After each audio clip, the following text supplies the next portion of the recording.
O ia ke alo ke mo tolu o whakalotu ia e pureanga ko toa pe. O baptaiso ak nau tolu e huafa o e tamai. Mo i alo, mo i lau maari e maho nini. Malo mo i lau maari e mo i lere ia e tonga hono ko toa pe. Whakatap ke ia fio a e tai haa mai o taulo tolo tonga. Ko e vunivalo, a ko i manuela ia te tau tō. Tap ke whanau pa mo i mga puna ho eiki. Pea moha matapure. Tap ke tangata ik whewhkau pa o ma halotu. Te ko sola mo i vulangi o ku ke mea mai he pāengani. Ai talangata mo te kita o whai ki tua mama, pia pui pui ang he pia mo hou eiki. Ka tā ke upuka e whainga maari o ko ni ke uwhafofonga ato e tai le leipa mo tai loto mawhana ke lau maari no ko toa pe. O ku takau ngā inasi i e howan, i e ako e ne wholofola. Whakataha pia mo e siasi. Aho fitu, te watu ke hae rea ngau o mai aho tau eiki. Ko lotu e pa mo i whakaamu, e ata e ta whakakaukau. Ka hifo lau maari o ne whakamama ki tau e whakaukau pa mo i sone wikeni. Ke hoko e ako e wikeni. Ko tā poaki e ka te tau tō. Kai tā lelei fok pa mo e ongo whewhkau, ta mo so lolo ka maa e has mikae. Ko e lotu e pa mo e whakaamu e howan, hifo lau maari o e ki o ne whai tāpu i kina ki mou, i he teu kua whai. Ko ha e konga si e wholofola te tau ako ki ai, tupe mua ke tataki pe lau maari e te kumoua, i he whakakaukau, pa mo e reso ni mahu inga o wikeni. Ki mua ve mua ke tau hoka tu ke reso ni o wikeni, whakawhi ke tau kamatai a ke ai lotu. O kore ke tangata ik whewhkau, Samson Lolo, e kātaki o taki mua mai e lotu. Ina lotu, toa mahmahi ka mau tamai whakahewani o awhio. Tukua mau tāpua ki eike hoa koen. Mole mau tono no eike pe tau wako pia mo koe o wholofola. Mau kore ni a kalais koe alo, ka mau wha mo ui. Amen. Amen. Aua tangata ik whewhkau e lotu lelei ko whai hono kamate kina ki tau tolu, pe mo yako re soni koe e wikeni. Ta hoku mai whoke ni ki he wikeni ko re soni ni hono fitu e wikeni mono kawe ngā upehe, o kua koi e sisu ene ka wakonga. O kua koi e sisu a ene ka wakonga. Ves te fito a re soni e wikeni to hikoa maa ke vahe walu pa mono vesi e tolu wha. Pea kua ui eia ai kakai mo ne ka wakonga whoke. Pea ne pehe ke a te kinau tolu. Ko ia o kuloto ke mui ia te au, ke ne si aki ia, kai tō ene kawenga o mui ia te au. Tawa o mai whakwaheua whoke tohi koia a maa ke. Tawa o mai whoke ni he wike kua o si, he le sone wike kua o si, koe, na o mai ke vai o konga uruaki a koe, o tohi koe a maa ke. Pea ku mei na e nofo i whakakaukau e konga uruaki tohi koe a maa ke, i he ako ko haia sisu. Pea iai ene ngahi mana pa mo ene ngahi whai whakamo ui na e fumatu aki whakaofo au pito. Pe au ke he tu unga ia na e hanga si suo eke ange ki ene kaua ko ngā. Pe ko hai a si su kia ki nau tolu i heanga e nau mau.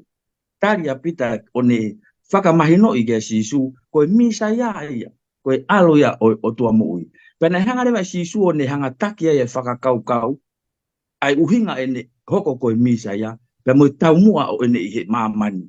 O ne hanga i o pore i e whakakaukau o hao ki he kolosi. He koe tau mua fisi mua ia, ai hao a sisu, pe koe misa ia ke whai hono whakamo ui o ki tau tolu whaahinga anga hala. I he konga koe ia ki mui e tohi koe a wahe walu, o hao ke wahe hongo fulu ko koe sisu, na e talanoa ia sisu o whekau aki, pe mo e kau tisai pare. Pe koe ngai whakakaukau ia koe ni, o kune hanga ia lave i e tau mo ui, neongo na e whai e whakakaukau he taimi ko ia. Ka o kua umai ki he taimini, ai ngahi lelei, pa mo e momona, mo e uho e akonaki, pa mo e talatala i whare na e whai e si suko ia. I he konga, i he wahe hono walu, ke wahe hono ngofuru na ia e ai talanoa a si su ke eni whakamo ui, ai ongo tangata kui e toko ua. Pea kulave ke e tau resoni a tau tolu he wikeni, he uwhie mau e si su ia, ke whaka aho tau mata whakalau maari e, ke lava ke tau sio le rei, ke ngahi mea o whie mau mai o viritaki mai a sisu ke tau mui. Pero tui koe re soni o wikeni, e hanga o tangata o tokoni mai, ki hono whakaikiki, ki hono toi whakaloloto e whakakaukau, i he tau mua koe a sisu, e ene i mamani, ke whai hono whakamo oi o ki tau tohu. Ka tau hoko mai ke aho urake e tau re soni, mono kawe ngā kupehe, whakamo ui e sisu, e tangata kui. Whakamo ui e sisu, e tangata kui. Kantaki pe mua Samson Lolo, ka ke talanoa mai ange, koe hae mea, na e fie ma wa e si su ke ala tu oa ki he tangata kui pe toki a hono mata pe koe ha a le soni o tau wako me iai. Malo pito le tā pea koe wheu ifo ki oku oku mataua. Koe haa mea nei fie mauai ke ala tu owa sisu. Koe haa nahi le soni o tau wako. Pea mihe no whakamui koe tangata kui koe ni. Koe tangata koe tala noa koe ni oku maake pe oku le kōti ai. Tala noa e kosperia ke nahi kui. Pea koe mana koe a sisu kehe kotoa pe. Pena i pe tau muai a sisu. Koe pehe koe ia nei fie mau ke ala tu owa. Hange nei te tau pehe oku whakatangata nai e malohu sisu. I kai au. Koe otua, o i kai ke whakatangata ia i he time, space, mo meta. Koe ia whukia mi he kamatanga, i kamatanga ne whakatup, a koe time ia. Ai langi, space, a mo whonua, meta. Aia, o i kai ke pehe ia, oku kai ke whi mau ia ke koe mawhai o sisu ia, o i kai ke pehe ke whakatangata ia. Ka koe whakakaukau mo le sone nung tawako pia me ai, pe e lama pe ke to o mai whakaukau koe ni. Koe tala noa koe na sisu mo ne tau mua koe ni koe, na e uhinga e ne ala tu oua koe ni. Hange na ia ha me ta foa, pe ko hange hafu i tala noa whakatata, o e toenga koe ni e tawako e tautoro he wike ni, hange koe o ku mui kotoa i he mea koe ni. O ku kei kui, kai ke, ka tuku mai a le soni koe ni. Ulaki koe tangata koe ni, na i kai koe ia na e hau kia sisu. Koe ni ihi kehe koe fukakai koe ni na hanga taki mai. Mana tui pe hanga pehe si suia o omia mamahe me he kakai. Tai milahi mahalo o hanga pehe o tua whakaapa e tūnga koe o tau iai. Ka koe mea maho inga koe he ni ia. Ke tau omi hataha o ne whie mao e o tua. Ke tau taki mai. Ke tau hanga omi kia sisu. Ke tau taki mai he no ni maha. Ko nau tolu koe kakai koe ni na nau tuu i he waha a koe no e tangatani. Pea moe o tua. Tala no kia iskeria o wavis tolu noa. O wae ni ihe o nau whiema o e toko ni. O nau whiema o ke omi kia sisu. Ko ho whatongia o koe pea moau ke tawala mai o taki mai ho nau nima. Kai ke ngatai. Ko sisu pe tene toko ni iki tau tolu ke tau lama si o lere. O hinga koe whakakaukau koe ni. O hinga koe tau wakai. Tau sio ke tau tolu ho tau ngahi mata. Tau ngahi mata e whai whakamau. Mahi lau maari o e whakaanga. Koe lau maari e i kai whakamore more. Koe lau maari e loto meheka. Koe lau maari e o e whakatatau. Wau ke he nihi ke he. Ngari o ko sai a ngau he nihi ke he. Pea koe he uhinga koe ni koe. Hena e ala ura kia sisu kia i pia talange ke tangata ka wakai. Tange tangata ia ku wakai a koe ni ke he kakai hange na tolo akau o ku lue holo. Au ne nefu. Ka koe mea whuka ne whai sisu na ne a anu. Koe ni pia ku ngau e aki. Ka koe whai to'o ni he kuonga koe. E anga maheni aki pe e. Ai am tau set koe koe physical pa koe whaka mo ui whakai sino. O ku whie mao e a whakalau maari mo e mata whakalau maari e. Hangen au labi kai kinga reson koe. Pia ku whie mao e ala mai ai o tuai. Koe haon o hinga na stage uai. Hanga i sisu o aien. Hangen na hane tala whakatata pe koe metafoa ia ki he toenga. Te whatata aki e. Koe kau pākonga, na nau ilo eki nau tōria, nau ilo e nau tomo mahi noi, a si suko hai, misa ia. Pea ngata e nau ilo, kei perea pe visone e nau sio. Kai ke nau ilo eki nau tōria, koe mea lea mahonoa, he koe ka nau tōlu koe misa ia, koe mea u whakamāmu ngarimari he kuonga koe. E hau hataha koe ke mate he kolosi, ai kou tala noa kia si suu. Kai ke nau ilo eki nau tōlu misa ia, koe ni ia, koe ne hawana ia ke whanonga ia, i kāre wāri. Ai au whema oe ai ala hono a sisu ke nau ai. Pa koutu iau ia koe re soni katau tōru. Maha koe ni iha au whema o ke ala tu oua, kai ke ngata he tu oua, maha ke ala tu o tōru. Ke tau tō wala mai e ki. O hinga mea kai lama to'o ange ngahi ta e mahino. Pa me ngahi mata koni na uhinga ki ai. Koe mata e whesio whaki, koe mata e whai whakamau, koe mata e whai whakaanga, koe mata e kai ke whai whakamore more. O ku whema oe o tua ke ne tau tō wala mai. Pe hange ka teo koe toenga koe ne ngai tala noa ku sio koe ki ai, koe le sone wikendi, o ku kuipe, o wala mai o tua. Pe mana tui koe, o koe pe foke whainga, koe whai to'o he ngahi ahone tafa, na e au sia he motuani. Ne o se tafa pe au lue koe a taim koe na e to'o ai, ai vai ko kau sio na ni mo to ke flo la ma sio le ai o ku pe ai ko tala mai o fe ma ai ala mai ai o mai ko metafora ia o ia ngai fono e kristiani ulo aki ko tau ki mahino pe o ku fe ma ia ai ala mai fala maria e o tua e tau mahalo ko ki whakaukau pia ko fe o mi he konga koe ni malo Malo mo kau e kau matala mahino pe a pau e fai matala ku o mai e tau whanongo hei hoan. Kata koe mua kau e has me kai e ki whakatala no mai ange. Koe hana e uhinga na e kai fie maua e si sua e kawa konga ke ua te nau tala koia koe misa ia ia. Pea koe ha aere soni o tau lava o ako me iai. Malo reta pe ko tui teu ko fihu yu ki hanga whai te hoka tai pe he ko tala noa i he hiri atu pe ko tala noa ne tala noa mai ki ai whai te kau. Ka maina nau mawahe o nau aloi ke whai tuko ni kui ko Cesaria i Filipai. Ko lotongo e nau whanonga na fihu ui e ko i sisu e mea ko neke lawe mai ki ai e reta i ho o tala teu e. Pea ai o na talangi ko sione baptaisa koe. Pe ni ko ilaisia pe ni ko taha kau palo fita feu lewa e sisu ka tingna to ka ko ha au I ho mo lau ka mo to ko tali mari e tali ko na fa pita ta pita ko misa ya ko sai ko feu fu ke hanga o mai o sko tali pita tu lewa sisu ko te na to hanga fa ha me ko ya to ta Aia ko feu I lewa ko ha hono uhinga pe mo re soni ko ya ko tali ko pita ko misa ya ko na tono o pito ya ko misa ya ka ko misa ya kia pita na ke hono uhinga ona ia pa mo misa ya kia klaisi ko klaisi ko misa ya kia te ko misa ya fo kia ko ne ha element he fo misiona ko famo ui ki tau tol pa mi hianga hala kia pita ia ko misa ia kia pita ia pe mo toenga kau siu ko to tahi ai ha whakatau ataina ki na tol mi he popula ki pure anga loma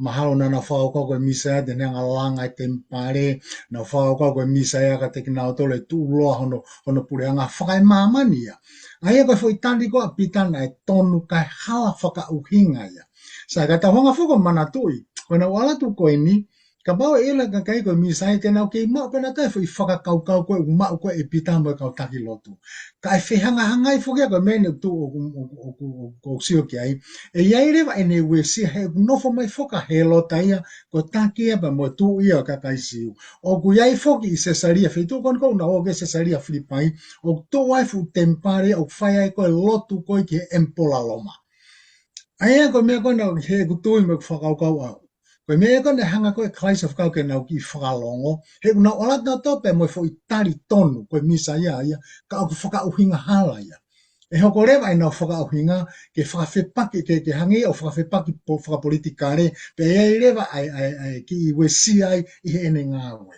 sai ko haere sonu tau mau mi ai ko re soni ni ko taimini u tau mau pe tari whakawhola ka au tau hala whaka uhinga Ko tempo hala whaka uhinga ai, pe ka matarewa ke whepaki paki e wholofola ia. Pe ko ne whepaki paki ko e wholofola, e mau hala I pe mo kakaini ia, I he anga ko e tau whaka uhinga ai. Ai a kona moni e kusio ke ai e reta wharatau ki o whewi. O ku whie mau ki tātou kakai a whetō mo kau kristiane, ke tau ilo I e mo oni ai tari. Pa koe ke ngata pe e tau ngā ilo I, ka ke tau wako I tau mo ui aki, pe tau wahe to tonu e wholofola. Ka hui kai tonu e mau e kakai. Ngai ko me uta anō kia paula, he ne tohi koni ka Timote, wahe to tonu ai wholofola ai otua. Maha koe ki konga pia ko whia lawe kai reta malo. Men, po lahi a puto ke whakakau. Ta hoko mai ke ao hoko e tau re so ni. Ono kawe ngau pehe, koe hae mea, ko pau ke tau whai, ke mui ia sisu. Katak pe mua whakau Samson lolo, tala noa mai. Koe hae nunua, pe ola, oi mui ia kalaisi. malo no le ta o mai so kene to ka ma ke walu ve stol ta ke no tol walu ai a to ke tol fa tol ni ma tol no tol fit tol walu o fa mama fa si su ka pe te u lawa te besto fa pe ko ne ai kakai mo ne kawa ko nga foki pe ne pehe ka te na tu ko ia ku loto ke mui ia te au ke ne si aki ia kai to ne ka venga mui ia te au ko ia loto ke kalofa ke ne mo e more ka ko ia more ne mo i ko hi ko au mo ngo le e mau ia pe to tala noi foi ai ke hata ko ha no ang ke tangata ke ne ma man ko to ape pe ko ha e fo ke he tangata ke fitong aki ano la marie ta ko ia ko te ne ma ia mo ku ngahirea i to tangata ko ni e ma fo ke fo ha tangata o ka ha ia he nauna o ne tamai mo ne kau ang ko ha e nunua pe ko ola i he tau mui ia kalais tau bebe ko pa ko ne le soni o fe o mai ko pau ke hanga e au o ni ko pau ke hanga tinai pe ke mate au ke te fo ka pe ko no fogaria ko e taha ko pau ke hanga o fe lau i e ku mai fe ma o mo ku fonga e ku fe ma o fo ka tau taha o talanoa tohi ko asione wa taha vista ba ko si suen ko mono ko tala ka te ko i ho ke tala vo na ke no o ko ke eva ko faiteri ka motua te ke mafawa to ni ma pe no ko e ha to ta o ame ko ki he potu e kai te ke loto ko ki ai pena ne une pere va vista ba na ne le again ko whakaha ai mate anga ko ia te ne whakaongo le ai otua ai ane ma ko no ane tau mui ki a kalaisi ko pau ke tau hanga fe lau i ki tau tu e tau ngahi fonga mo e tau fe ma u whakatau taha kai mo ai fe ma ko ai otua i kai ke ngatai ko pau ke tau mo i o whakatatau pa mo e whono ai otua ko e ola pe ko e nunu ai o e toko taha ko mui ki a kalaisi a konga ko pau ke ne mo i a ki a whono ai sa me whanoa vese valu ko fat sa men e otua o ko fia ke whai ho finangalo te repeat pe ngai ko he mau whaka he pelu ai uhinga tatau io o i hoku loto ho whono nga na pe si su ka pa mo ofa ki te au ko ka mui no si su te mo fai mai fe kau ai ko mo ui a ko o fa tatau pa me finangalo ko me o tua ko me ni e hoko ke te na to ko o na mui mo ni a kalais e kai ke ngatai ko pau ke mau he kau ka ko nga i ha ilo mo on mahino ki he tupu anga o e ako naki whakaloto. Ko pau ke te lama tala me ako ukuloi na lama koe kai whewhikau ane nai. Whakatapuia ki nau tolu i ho o mooni singila ko koe wholofola. Ko ho o wholofola koe mooni. Kai lama ke te lama tala pe koe ako naki koe o ku hau pia mehe o tua pe ku hau pia mehe tanga. Aia koe nunu ane pe koe online o ki nau tolu koe ni o ku nau mui ki he eiki. Ta tau pe koe ni pa moe ka wakonga. Pehe sione fitu ke stafi. Pe ko ia fai ki no fina ngalo tende ilo a ko naki pe i otua pe ko rea pe akita pe. Ai leva ko ola pe ko nunu ai ni au ki na to. Ai ko una mui ko hoko ko a konga sisu. O asma ngai ha mo ngai fu. Una hanga fa masive siva ki na to o ko ke na ke mo yo fa na tau mo na fie mau. Ko te mau ko au to. I kai ke ngatai e fai taki e kawa ko ngā kia sisu i he sipinga ngahi a ko naki mo e mo ui. Maksione mahewa vision, ko ia une pe unofo kia te ia o totonu ke neve eva foki o hange ko e neve eva a ana. O e toko taha ko u tau mui ki ai. O tau mui ki he toko taha ka kui kai koe me. Not a thing. O tau mui ki he toko taha. Aia pia koe ola, pia koe nunu ai. O ki nau tolu koe mui ki o taha. Ke hoko ka wa konga sisu. Mai ko ki konga biu fe la be tuai whakau kau koe. Malo. Malo whakau. Malo. Mahina o biu te whakakau kau. Kata koe mua e has migai. I tala noa mai ange. Ke hanga e sisu o ui a pita ko setan. Pea koe ha aere son mahu inga o tau lava o wako me iai. Malo re tā. Pea ko whamaro ke whaiwhikau ene kirikini mai ai konga koe ne mo te ulo aki. He ko tui mahalo koe tari kui loto pia ai o wharatau ke he whiwi. Pea ni uslave i pea ui he konga koe ne santei he konga koe. Kako ko nofo whakakau i ho whiwi re tā hono ui koe ne pita. E si sua pita ko setane.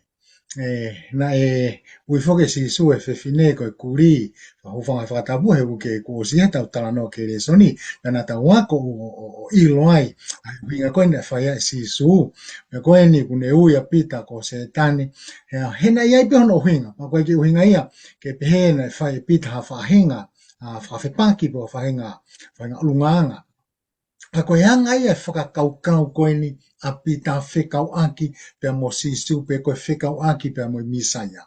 Na lawe i mai he whai whekau ai nunu a pe koe ola koe o mui mui a kalaisi. Pena i tautou lawe i pe a kalaisi ke ke kawakonga. Kana i ki tāpuni whuko ho nau te ringa o nau tau. Na kai ke nau whie whanongo ke i hange koe mea koe nau lawe ke kia ane nai. Na ki kehe anga koe e nau mau mo whakauhinga koe ki he misaya. Peka ke o toe lamai. Ka koe menu hau ke ko whakakaukau. Ko he whakotua tu koe e sisu, ai alunga koe e fōai koe iai ki he kolosi. O ko whepaki au pito, han koe meko pena uto klawe koe ki ai, pe moeanga e whakakaukau ka apita. Ai koe mea koe nei he whakakaukau apita, na he mau e pita ia, ke ne hanga ia si ake fu imisiona ko utanoa mai koe ki ai. Kai mui mai he foi misiona ko tui ko ki whakatapa mo ka taki lotu. Kene hoko e koe misai ko tu ia pe kene ia te ia pure ko e tu te vita pe kene hanga fo tu e pure anga siu ke whakatau ataina ki tau tau pe mea. Aia o no fata pita ia pe mo foi whakakau e whakamamani pe koe whakakakano. Ko hana e ui ai e sisua pita ko setane, e ka pāi ki whoke e tau whakakaukau. Ki hono ahi ko e sisu, e setane ko e sisu i he toa wha. Ko e fo i whakakaukau ta taupe. Whahanga e sisu whakahākia, hanga e setane whakahākia sisu i munga, ke ki mamata ki mamani pa mhono lerei. Kampau tene ki iri ake e misiona ka e otua. O tau mea peta anoa. Aia ko e fo i whakakaukau na ia pita, o wikai ke toi kehe ia. Pe mo foi whakakaukau ai kona e whai e setane ki a sisu. Pako tui kono huinga e koe o wharatau ki ho whiui. Na e ui ai e sisu a pita ko setane. He koe foi whakakaukau. Sai koe haere sonu tau maumi ai. Ui he o toa e crisis e siasi. I toi koa maiti vai ua walu vesta haiwa moi wanoa ke foi misiona. Ke tau alu malanga e ngongole nei. Kono palpale mai ni e re tāpe mo whakau. Ko he uhanga e setane a whakaari mai ngai le reo mamani koni. Pea kua hawhere mai tangata e pa mo siasi i ngai a honi ki he tokanga ki he ngai mea kou whari ari e setane ka tahonga la tori ake foi misiona. O teo ki whakawau nunau pia ko whihanga o mai malo. Malo, maari e lahi e whakakaukau mo tangata hono o mai o re soni koe e o wikeni. Tau hoko mai mo ke a hono hoko e tau re soni mo hono ka venga upehe. Koe mo unga mo e fukakai. Koe mo unga mo e fukakai. Kata pe mo a Samson lolo. Tala noa mai ange ki he mamata apita, se misi, musione ki a kalaisi, i hono nau, pea koe ha aere soni o utawako me iai. Malupito le tā. Koe kapata anga whukeni koe wahe hi waini me suraki he taha tolu. Kapataim koe ane nai whoki koe hoko atu penia a si su pa me he wahe walu e nau lawe koe ki ane nai vis toru wha ene tāno koe a si su koe whelawe i koe pa moe pure anga o kua ene moe ne whoki mai. E hau ia i he nau ene tamai me kau angelo. Hai mea e hanga he tangatao whitongi a kia. Hano anga kene maa mani. Pe koe nunua ola koe te mui ki a si su. Pea koe hoko atu peni ai. Kui ngai koe wahiwa koe vesku aki. Pea pehea ka te ngā tolu. Koe moone o kou tanatu ka te mōtolu.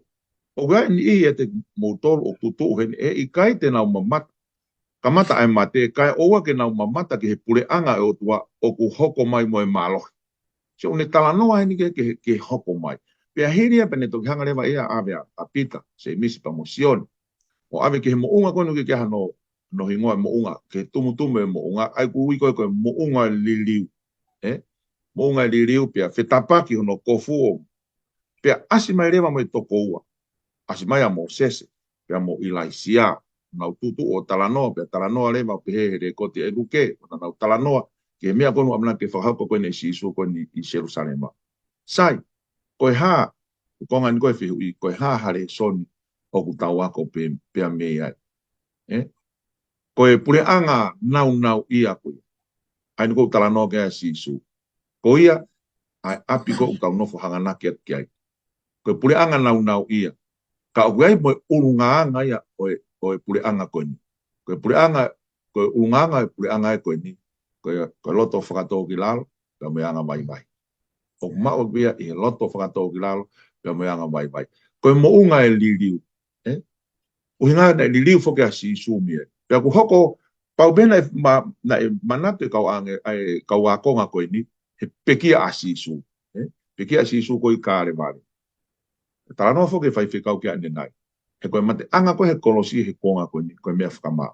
Koe uhinga aku ngingi lai, a kāre vare, ko mo unga ko ni ko hinga ko sisu ko hinga ko sisu ko hinga ya aku ngingi lai ai kolosi ko hinga pe ko sisu hinga ko fula i papa pe hinga ko sisu na ne hanga liliu mai he ngari vare mo whakama ai fula i papa ko ni ko pekia he kolosi he ko nga ko tano ke apostolo ko ngari vare whakama ko pe ko vare hu whanga whatapu kana e anga fe liliu ai mo unga ko ni me he tunga whakama ki he ngingila koe ni. Ko hinga pe koe tangata koe i he kolosi. Koe tangata koe na i he mou. Pau ne hanga lewa o mi re so ni ko ni ka te tau tō. Pe kukau nai a sisu. Ko sisu te ne hanga whae liliu. O koe pe amuau. I kai ke ngatai ne o mai o palofita koe ni. Helo helo i e whakamotua. I laisia na i kai ke ne au si e mate. Tō ko spene tā no a sisu ia. E ai ni ihi hen. He i kai ke nau au tamata e mate. La mamata ke puranga o tua. Pea aslewa ilaisia na ave sale te af. Na kai ke mat. Ave mo ui pe. Pea mo sese na mate. Pea toi tu. Ai lewa kune hanga o mai e. Ai amanaki whakamumu ia ke a te koe pea moau o taha be ia sisu. E ai ni e ako e whoki mea sisu ange ko ne tala ofa koe ni. E kai ke nau au sia mate. Te nau mo ui maa oni. Te nau alhake whakataha mo ki nau tolu koe. Nau tolu koe na e pekia. Te nau tomu ato e tu. Te alhake whakataha le mo nau tolu koe. Ai aku whawawhonga i lewa i laisia na tolu e mo ui a koe hawa le maa sisu. Ui maa noni. Whawhonga i lewa e mo sese. Aku nau tolu koe nau pekia. Pekia pe i he eiki. Te nau te tu i he ah koe. Te ne whoki mai ai. Kai ke koe le soni pia o ku whi omi hen. He kuai mo e rea na e ongo mai. Na e whoki mo e rea na e ongo mai ki toko tolu koe. Ko hoku alo o whaanga eni. Whanongo ki a te i. Na e oho ware kau tama koe. Pena nau mana wahe. Koe asitu o tolu peni i he kosperi ama ake. Ulangi aspe wahe ulangi vista hataha i pa taiso sisu. Pea asi koe ni. Whanongo. Ko hoku alo o whaanga eni. Mo whanongo ki a. Pea mani asi koe koe he pekia sisu e wahe tahani maa visto vivana. E mamata kia e ki tau. Mamata kia e ki tau. Pea ne pehe. Tā koe mo oni koe alo e o tua e tangatani. Ka ko eni i he mo unga e liliu. Ko eni koe wholofola hanga tonu ai o tua kihani ihi o whilawe i pa mono foha. Pehe koe le sono ku tawa ko pea me ai. Ko mo ui mo ku mo ui. Koe liliu anga pe ko sisu. Me mai amanaki. Ia te koe pea moau. Koe hae tu unga ku tau i ai. Mahalo ki whakaukau pea ku whe wahe atu. He tānoa koe ne he mo unga e liliu. Ko kalaisi pe ne fai liliu ke te lava e ta. I ho mo i mo ku mo i. Ka pau ko ne lava o liliu e lai papa mo unga ke ngingila pe. Mo kare wale ke ngingila pe. Te ne lava o liliu o mo i mo ku mo i ino haa ke ngingila pe hepe. Malobi.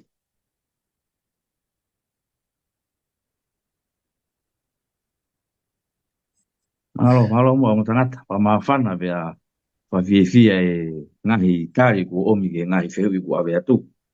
Hoka pe mua ka e hasi, ka tak whamore more pe mua e hasi. Tala noa mai ange ki he te evolo, na e kai ke lava he ka wako ngā o ka pusi ki tua, pea mo e le soni, o ku tau wako pea mei ai. Malo e tā pea whamala te whawhikau i he whakamala ala mai tala noa kamata, ko ni tala noa mai kai he vesu laki ke vesu tā tolu. Pea ko hako pēne tala noa he toi pukona ma ake vahe hiwa. Hirianga whakaketa mai na he forever. Si supe mo pita. Se mispe mo sione. Ki whitu kone e fo i toi ngā koe e toko hiwa ka wako ngā. Pea o ta maka tik tātoro ko ta mona na hui whaina na usio mai ki tu takai ate fukakai u toko lahi. Pea o ku ki whakakikihe ka wako ngā. Koe mo kau tangata tauhi. Yang ada masih perfeito le masih suke kawa konga nga me fai e whakakiki ha me hoko tari mai le ka ke rea mai kawa konga pe mo ata pe ko ata he kakai ka tari mai he tamai na nga o mai hono foha ki asisu ke fa moi ba mai fone ki asisu ko hui ko puke ko na yai pa ke nga ta bena to no mahana o mai he tamai fo ka ki asisu pene koreang e ki kawa konga ke na fai e fa mo oi pena ke na lava e na to ya tal mai ka te ta tol ne ta fokea ka sisu ke ne kawa ko nga pe ko ne rea ne fa vista haiva e toki ka kai ta e tui mon ko mo to ko to tangata ta e tui ai ko fu ta no ai e ne no ko ai ko la fu ko fu ta no ai fa ta ke fe wi ka ge le son mo tong ma wi ngai we ko no fo ka ma lai pe nge le sonia te la la to me ka ke ngo fu le son yu mo tong ma wi ngo fa ko ka ki ulo aki o ki ai ngari vare e pe ko whakamai tala no kone. Pa o whakatupunga i hei mea lahi e tolu, i anga ko si o ki ai. Uloa ki ko puke kone mo ua i ki tamasi i, nene ki hanga ia whakamai i whamiri kone. Aia ko whakaukau ko he taimi ko ia, ka ia te whanau puke whainga mahaki ko ni, o ku iai be whakahinga whakamala i ai ai. Tau ke rewa whainga si o kehe a society ke ki whamiri ko ni. Hokoi ai puke be hokoi ai poloparema ko ni i he whamiri ke si ngari vare ai pe ngari si o laloi a society ko una unofo ai ke ki whamiri ko ni. I kai ke ngā tai ka pata da honga whakatongai. Ko o mai ko ni he tamai en hono foha.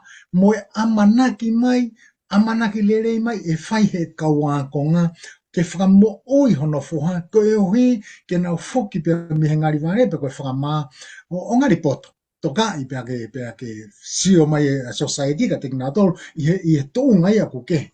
Ko taim ko na o mai ai, na kai ke la mai. Ko e tui ko o ku vai, o ku kai abito ke ne la mai a whai ngā au whakalau maari. Pe ko hono tolu koe i he lesoni ulangi pe. Hono tolu koe he lesoni ulangi pe koe o ngari vare koe na e hoko. Koe mea, koe hui koe vai koe tui e ka wakonga. Mana tui koe ka wakonga ni a sisu. Pe koe tuhu rewa e tuhu ia ki he taki ki a klaisi. Koe vai koe e tau tui. Kai ki ta honga whatonga he taime ni. O tau tae malawa e tau tolo whai ngā au whakalau maari. Pe ko hui koe tau tae malawa. O ki ai rewa ngari vare pe koe whakama. O tau noa ke apostolo ko Paula i e tohi ko aloma. Sai, ka koe mea iau nofo e koe heku whakakaukau. Koe palaparea mea koe nofo heku whakakaukau. Pe koe ke ngata pe heku si oi ki ai. Ai, whalafolo koe ne whai sisu he vesta haiwa. Ai, tau tangata ka e tui. Ko sioloto atu ki he mamahi a kalaisi. Maha tuunga pe he tai tui. E o whilawe i penea pa mawhiula gresoni.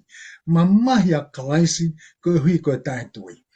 Eu ale whakaukau ke he toi koe ni koe he pelu, Maha koe toi he pelu, maha koe no tātaha pa mo e vesi ko hono ono, ka i he tae mau ai tui, o kui kai ke tau mawhai ki tau tolu hono whakawhi maari e o tua. E i hene pehere koe re son mataku mahu ingai ka tea o mai pia mi hene. Koe taimi ko kai ke tau mau ai e tui, o kui kai ke tau lau to whakawhi maari e, o kui kai ke tau lau to whakawhi fiai, o kai ke tau lau to whakahoi fuai o tua. Ko hui he kai kia tuia. Ko hui he vai mai whakalau maari e tau mo ui.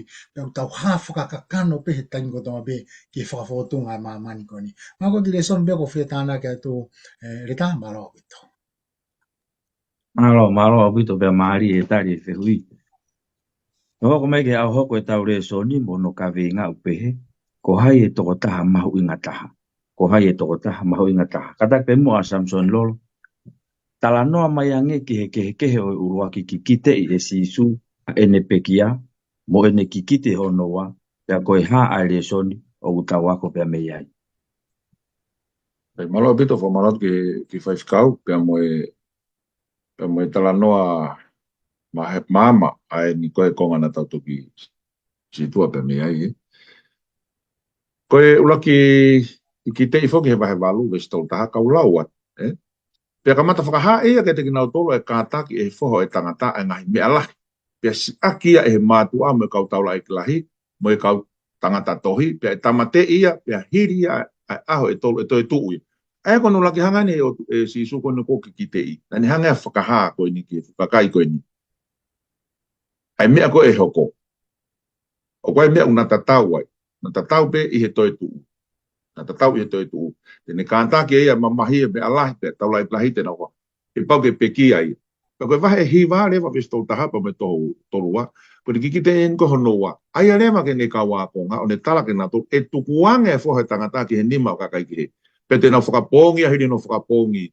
Toi tuu ia no ahe tolu. Nā kei tena uilo e ki nā tolu. Aia ko ne talange koe ni honoa ia. Koe talange ni ke kawa konga. Koe taha pe ia nau tolu. Tene hanga ko whai no lava ki ia. Ai ko nake ke he ko talange ke fukakai ia ia ni te nau whakasi tua i kakai toko lahi te nau whakasi tua ia pe ave pe a hoko mani pe kia ko na tatau na wa ia he ne talange pe sisu tene toi tu kana e kai te nau ilo ki nau tolu pena nau mana wahe ke whehu kia te iai sai ko e haare wale e sondu ka wako pia mea ui ngahe ko e taki fokien a sisu tau pehepe pa ko e ka wako nga na e mui kia te ia ko e mea lahi aku hoko he ahoni. E tala no foke pa na ora fukina tolko o fai koe ne whekihaki ko hai koe ne lahi. Ui ngā koe mahino ni ka tau tolu. E mate si isu. Honau taki. Koe mea ku hoko he ahoni. Ai sio koloa. Ai bea tae mate. Fai mo mau mai e. Ko hai tene mau. Ko hinga na whakawheki ko hai lahi. Ko hai tene mau e lakanga. Ko hai taki. Ko hai e monuia tene mau e. Whakawheki ki pia ku hoko he ahoni. O ku hoko he family. O ku hoko pe he he hanga he whainga kulopo, hoko pe he siasi, hoko pe he whainga pisinisi. Ka pao ea atu ki hatu unga, e mate taki. Ka koe taki maari e ni malaua taha. Na ne langa ea ai visone i hono mahu inga. Pea koe mea mahu inga ni ke tau e. Koe koe hao e tau tau mua. Koe visone a sisuna e whakate fito ia, he ono he ne tau mua na i henia. I kai ke ngatai, hanga e sisu o whakatonu tonu ki nau tolu. Nau tolu koe, o kunau ki he koe mi he visone. Nau tolu kunau ki he koe mi he visone. Pena e tokoni lewa a sisu ke te nau tolu. Ke tuku ke tafa aki e nau ngahi. E nau ngahi asenita whaka e tau taha. Whaka pesi nolo. Ka e malama ke a usia e visone. Kone sone nung tau ako pia miai heni. I he whio e sisu mene kau ako ngā. Moyanga koe ne talanga nau tolu eni. Nau ilo koe misaya kana ne talangi ki ai. Ai whetu ko e alu ki ai. Ne tokoni ke nau lama ilo ne visone. Pe kai ke ngatai, o paupe ke totongi. Paupe ke ai totongi a te tau fōnga tuai. Ago ne lame ke a sisu, e ngahi mea e siaki a he mātua, wa ope ke he kaulotu, pe e tamate ia ngahi COVID. Ka oku ai ai totongi. Ko paupe ke tau hanga pei, ai totongi koia kai lama ke tau wausia e visone koini. Pau ko sisu te re, koe taki e. Pe ngune omai whai tak anga ke te tau tō. I kai ke ngatai, nane toi talange fok, kei ke na ilo na tō, koe taha pei a te nau tō. Hanga nau tō luia, unga e mate ko hai tene mau i nau, manaha nau ki koloa, pe ko hai tene mai lakanga maalunga e nau tō lua taki ai. Ka koe le soni mahu inga, e paupe ke ai e siutasi. E paupe ke ai siutasi ka au te ke tokanga ki ai. Ko ho siutasi tene toko ni i koe, pia muau. Ke lama whakakakato e tau mua koe mo i visone na o miki a koe pia mua. Toko ni i e he tasi, ke ta lama o whakakakato e ai visone koe mo i tau mua ho mo i mo. Mahalo koe ki whakaukau pia koe e sone une o miki tau ako pia miai i he fwoi talanoa koe ni a sisu ni hanga o kikitei. Ulaki pia mo i ua e ni kaua konga. Malo le ta. Malo tu whakau. Tari maari e beto e tari mahino. I he tuunga guia i he tau mo ui he ngahi ahoni. Ulawe i tonu pe he le soni e ngahi tuunga guia. O tau sio kia he le soni pa kutui ke ngahi mea mahu i ngai ke tau ako pe me iai. Katak pe mua whakau e asme kaeri.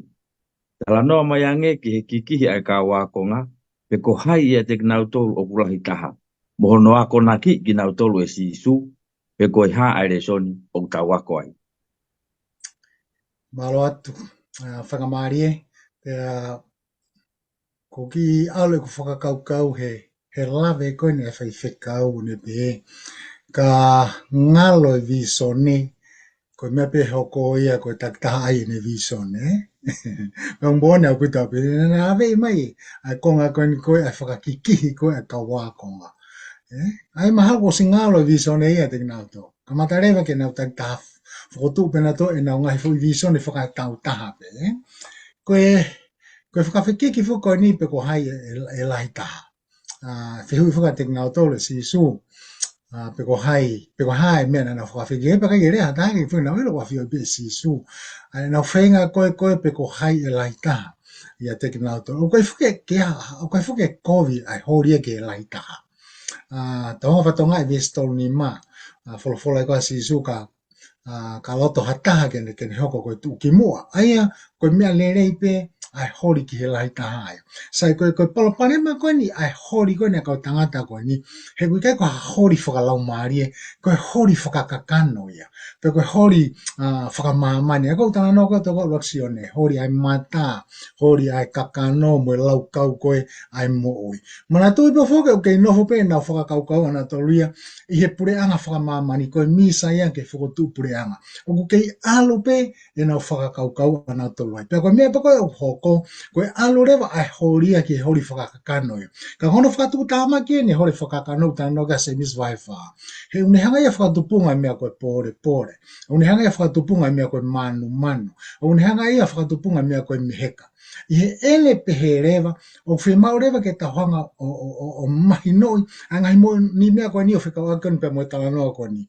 Koe hori whakamamani, unehanga ia whakatupu mea koe whakawhikiki. Ai koe niko talanoa ke vesi tolu he ia maa ke wahe hiwa, Koe talanoa pera tohe hori whakamamani, ko kamata rewa ke ngalo, ai fo i visone na talanoa ki ai whai whekau. Ka ia ngā tai koe hori whakamamani, o ne whakatupu ia maa wahe ai talanoa ki ai vesi tolu whaa.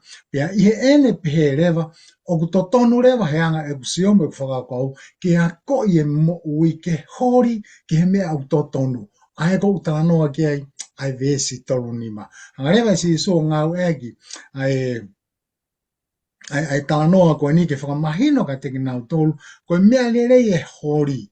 Ka koe hori ki he whakalau maari. Ai kono wharea taha ni ngau ege ki reka koe ni, ko hono wharea taha ke mahino ka teki talu, koe te hori koe ke te hoko koe te lahi taha, koe te horia ki he ngau e whakasewaniti. Koe hori whakalau maari e ia. Koe tangata o hori ki he lahi taha, i he preanga o tua, koe tangata o hori mo viritaki ki he ngau e whakasewaniti. Maa koe ki leson pia ko to mai reta malo. Pou lahi ke whakaukau. Ka malo e talere e te hui whakau. Ka hoko mai ke au whakaose e tau resoni. Ka veinga e au whakaose e tau resoni u pehe. Koe tangata mo uilelei i heri. Tangata mo uilelei i heri. Ka tak pe mu a whakau Samson Lolo. Tala noa mai ange ki hea konaki a kalaisi whelawei. Pea mohono taki halai o kakai o ku kei pepe i he tui. Malo pito pea koe whenga tāwhu keni he ku. Me ngā koe talanoa koe niko he vesi. O talanoa nia i he vesi whaua ke ni manoa. He koia e whakahalai hata o taha i a te nau tōru ni. O ku sii o ku tui ki a te au. E lele haki ki a te ia, me taupunga i a ke makamomosi. Hono ki a peari e ke he moana, Koe ke he mahu inga koe ni, koe kau mui o kalaisi. Pea koe ai tonu penia ke he kau wako ngā ni me kau lotu mo oni. Ko ai mai ka te tau tōru koe ni.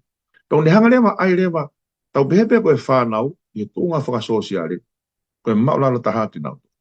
Tau pehepe koe tau potahe ki lalo.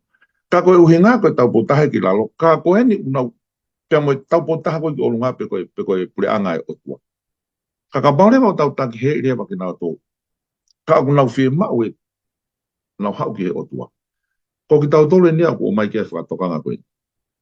Pia koe mea ko o ku whakalolo maa, pa ku arifuai e talanoa koe na sisu, o ku me hanga o ai mai kona uanga koe ke mat, pa moe afu. Ka koe nunuan koe ke te, o ku laki talanoa, ki ha taha koe koe ka nau tolo koe tau whenga koe ke rimai. Nau tahu na whenga o tua, ko tau wā. Pea wāre wai au ai hanga tōru mai pēka te tau tō. Pea ne hanga lema o mai e mea koe, ai au mai e no wai, pea moe nimu, pea moe mata. Ai a lema koe uhinga e mea e koe ni koe mea au tau whai. Tau sio koe tau alu, ngāwe nima, koe ngāwe au tau whai. Pea un ai lema hono nunu a koe ni koe o ona. Pea utoku whakaosia kare vai ne te hanga whakahoa. Ai kau a ko ngā rewa, koe mo i koe ni koe whakatisai pāre. Ki he afu, pea moe māsini. I he whakaosi. Ai rewa kone mai ata koe ni koe whatongia whoke māsi mai e hanga whakatolonga po hanga whakama purify. Ko ke taimi koe māsi ma ne lava pe oke ke pehe ke māsi ma tata. Ka ko lava pe o to e māsi mai ko ke toe nga rewa impurities ko toe pe ai. O ke hine hina pe ia. Ka oke ke toe kono konai. Māsi mai. Ai ko ne mai ai pe koe rea whanga ke sisu koe hypocrisy. Ai rewa ka paulema ko more me he māsi maho no kona te anga whewhe. O ke lani nei na pe, ka koe ke te whakon. Ai rewa ko koe mo ta whatongi ai. Mune hanga rewa whakatata o omi rewa ai mahu inga. Koe ngāwe koe no ko hanga koe si isu pe koe solution. Ko ne mai rewa tari ki heni. O ne hanga ngāwe aki na pehe koe uhinga ke te hanga whakatau hoa. Ka pau o ko mamafa. Ai more ni mata. Ai more maeta. Ai more boi mata ta hufanga whakatau. Koe hana i ono toi mamafa ki he anga halake more koe poke tutu koe he afi. Ai rewa o kui kai koe talano koe nunga ke sisu nunga koe haipa pou. Ai o uhinga o koe uhinga ke te koe litro ai mea koe ni. Koe ngai whamatala koe o uhinga ke te whai mooni ki ai. Ka kune hanga tala mai ai re soni maho inga koe ni. Ai consequence pe koe nunu a koe a oe anga hala. Ka pau koe more ni mata, more a mata ta, more boi maeta. Mea ni te ke o he wani foki he ke tau alu ta tolu ki ai pe te tau alu konga. Ta noa foka Filipai tolu ke se wanoa. O tau tatari o tau foka mo ui tene ha. O tau api po o tau koloa. Ki he langi. O tau tatari mea e foka mo ui ko si isu tene foka fo o tau si no kovin. O tatau mo no sino nau ia. Te ke alu konga hata hai. Ka koe whenga mai a si isu koe ni. Ai mafa tuki. Oi mea koe ni hoko ka te tau tolu, tau take hala e ta, kei tui o kei pepe, me whanki whanau. Koe mea ia hoko. Nā ku tau hoko ki tau tolu ia, koe kau maka tūkia anga. Nā ku tau hanga tau, sio ku hiri whakali rifu e nia. A e ku hoko a aku, ke hanga whakatoki ai hata. Hoko a aku ke whakawhi a tunia, haki i talamu, haki i ki leta, o ku ne hau ke ne mau, ai pule anga oto. Hia mama, ai rewa kono nunu ai. Nunu a koe, oi mea kou whai, pia moe kovi koe a aku pia kou whai. Ne whatata ke ni mataha, matataha, ta moe maetaha. Koe nunu a koe, oi anga hala, o whau, ki he kaua a konga. Mahalo ke ki whakaukau pia kou whi o mai, he konga whaosko ni, kato ki tānak me gai whai whikau. Mahalo. Malo puti whakau. Katak pe mo ai hasi. Ngari nai o ku iai ha heri, o ku vela ta ngata ai tangata. Tala noa mai ange ke whakaukau koe ni. Malo pito, re tapa malo ke whaifikau hene kini mai koni hene ane lawe I mai konga koe ni koe pau whahala I koe honi ma tutu uia reika te koe ke hu ke mo ui o ke ni mamutu yao ma ue ni mai ua kai alu ki heri ki e afi ka matei. Ai ko e tano ko ne fai ko he tano ve kau ne kamatai he vesin fa wa le nei ke ves ni manoa. O kui loto I kupu irea ko ni. Ko foi kupu irea ko ni ko e afi kui kai au pito fa ta matei. Ai ka tau astu o fa ia I foi ngai ves ko ni ves fa to lu be ke ves fa malo. Astu o fa ia. Ko e afi au kui kai au pito fa ta matei. Pe aku taku rewa ia pe he ko heri. Ko heri ko e afi o kui kai abito ke whātāmate. Mauenga abito mene tāno ke whewhekau. Ko e hui pene ulawe I mai ane nai, ai whakatu utāmaki ko e tonu e te tāri ka te whakauhinga hala.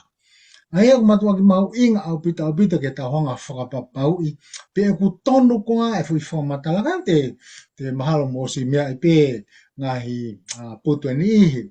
Whai ai lawe I mai konga ko heri ko e afi o wikai ke toi whaamate ko heri o ku alu ke ka wanga hala pe aku tutu ai pe ki nau tolu pe unam to mai pe ngahi vesi ka ko loto pe ke ki o mai pe ngahi vesi mahalo pe ko fui vesi ma whakahoa ha ngai fui vesi tolu ke tau ki siwange ke he fui whakakau pe kum oni pe kai. Hanga ni ola maka ni langi e nai ko e afi e kai au pito whaatamate. Te uki tanke mai whakakaukau ki he talanoa sere mai a vai tāwhitu, Ai koe talanoa ko sere mai a vai tāwhitu, koe tautea koe mau i a sāpate, koe tutu aki e awhi hei kai whaatāmate. Ai koe o talanoa ki ai, ama ke wahiwa ves whātolo lera ke ves whāmalu. O kia whai kupu irea koe o astu o whai be tu o nima malo, koe e awhi ui kai whaatāmate. Ko eni utala noa sere maia ne pehe, ka pau ia hata ko ai ko tu hoa pe o ki lawa tu pe translation tu a ko ves tāwhitu, a ves ua whitu o sere maia tāwhitu, ka ia ere waha mau sāpate, ko hono tautea, ko e li pe tutu i he awhi o kui kai whaatāmate. Sai, koe foi whamatala ko ia pa mo foi tautea ko ia, na e whakahoko ia sere mai a wahi ni maua, ves ta hoa mo taha tolu, to e hapea i ua whamatala mea hoko wahi tolu no, ta iwa ves ua taha koe whakaauha ko ni o Jerusalema, na e kau ia hono mau i sāpate. Peu tala mai ka tek tau tolu ia, na e tutu anke e awhi whare o Sihova, tutu anke e awhi whare tui, tutu e whare ko topi Jerusalema ake awhi. Koe foi whakatoka ngā he wahe tāwhitu vesu a whitu, na e whakahoko i he wahe ni maua. Ka koe kai ke toi mo ui e awhi a koe kai mene. Ai koe foi kupu i rea koe o pehe, a e awhi he kai whaatāmatei, o kai ke pehe ia koe e awhi tai ngata. Koe ne tutu pe ana osi pe kone osi ana ia. E koe ke pehe ke uloulo mau pe sai. Te watu hanga foi vese ua whakahoa pe, i anga e whakamatala, Te unga ka sute wahe uaki vese fitu. O pehe whakarea a sute.